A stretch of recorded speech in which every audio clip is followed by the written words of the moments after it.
to discuss about the human rights on today. What is the importance on today? What is the importance for this day? What is the importance? Anyone from the audience? This is the International Human Rights Day. How the same came into force? Because United Nations adopted the United Nations Declaration of Human Rights on 1948, India 1948, December 10. And we are celebrating the International Human Rights Day from 1950, December 10. This is the importance of this day.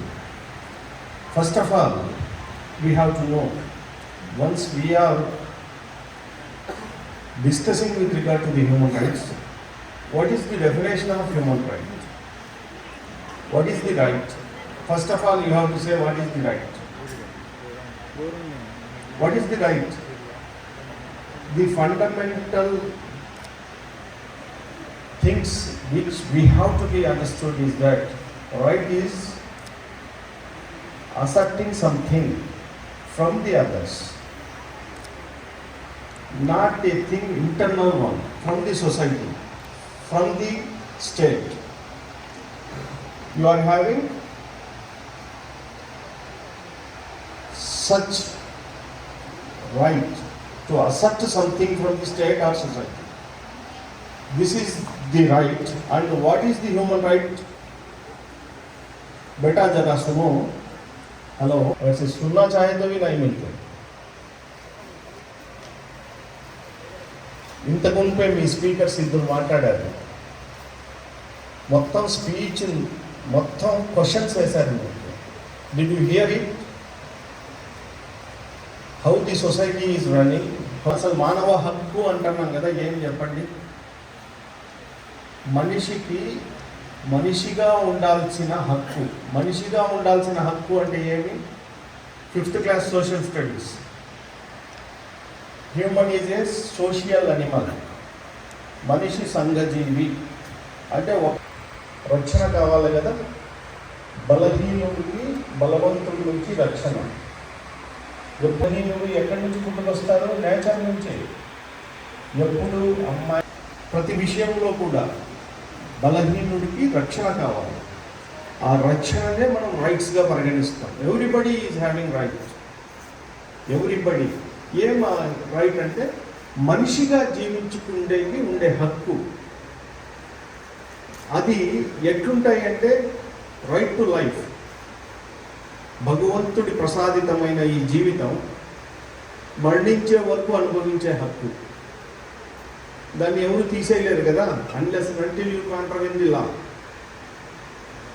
రెండో హక్కు అంటే పీడితం నుంచి.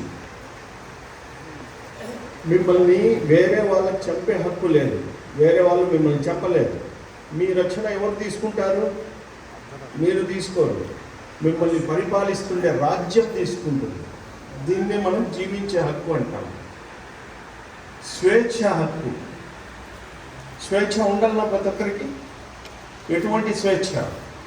మాట్లాడేందుకు స్వేచ్ఛ, మన మనోభావాలు తెలిపేందుకు స్వేచ్ఛ, మనకి ఇష్టమైన చదువు చదివేందుకు స్వేచ్ఛ, మనకి ఇష్టం వచ్చిన జీవితాన్ని గడిపేందుకు స్వేచ్ఛ. ఈ స్వేచ్ఛ హక్కు ఉండాలి. స్వేచ్ఛ లేకపోతే మనిషికి ఏముంటుంది? బానిసత్వం ఉంటుంది. అంటే మనిషి బానిసనా? ఒక జంతువా? మనిషిని కట్టేసి పెడతామా? పెట్టం కదా. అందుకే దీన్ని హ్యూమన్ రైట్ అన్నాం. అదేవిధంగా రైట్ టు డిగ్నిటీ. మనిషి డిగ్నిటీతో, ఒక ఐడెంటిటీతో జీవిస్తాడు. స్వతహాగా ఒక ఐడెంటిటీ ఉంటుందే మనకందరికీ. ఆ ఐడెంటిటీనే మనం డిగ్నిటీ అంటాం. ఆ డిగ్నిటీని ఎవరు పోగొట్టుకోకూడదు. Right to education. చదువుకుండే హక్కు. ఇప్పుడు చదువుకుండేది మామూలు హక్క, ప్రాథమిక హక్క? ప్రాథమిక హక్కు. ఇప్పుడు రైట్ టు ఎడ్యుకేషన్ అనేది ప్రాథమిక హక్కు. దీన్ని అసలు చదవకపోతే from the age of 6 to the age of 16 చదివే తీరాలి అందరూ. చదువుకోకపోతే కనుక రాజ్యం దాన్ని ఇంప్లిమెంట్ చేస్తుంది. ఈ విధంగా మనిషికి ఉండే హక్కులు, జీవించే హక్కు, స్వేచ్ఛ హక్కు, బ్రతికే హక్కు, ఈ హక్కుల్నే మనం హ్యూమన్ రైట్స్గా పిలుచుకుంటాం. హ్యూమన్ రైట్స్ ఎక్కడి నుంచి పుట్టుకొచ్చాయి? ఎప్పుడైతే మనం సమూహంగా బతికేందుకు అలవాటు పడినామో అప్పటి నుంచి పుట్టుకొచ్చాయి. ఈ పుట్టుకొచ్చిన ఈ హ్యూమన్ రైట్స్ మనం ఎక్కడి నుంచి అడాప్ట్ చేసుకున్నాం? ఇండియాలో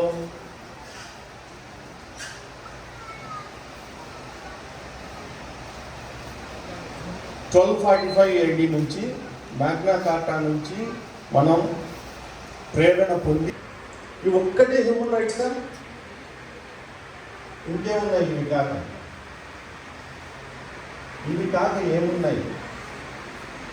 రాజ్యాంగంలో డైరెక్టివ్ డౌన్ రావడాన్ని కాపాడడం, ఇవి కూడా హ్యూమన్ రైట్సే, జస్ట్ రూపాంతరం చెందబడి. Gratitudes to all the audience, all the dignitaries on the dais, and for which I am very much thankful to the Almighty. Thank you. Thank you very much.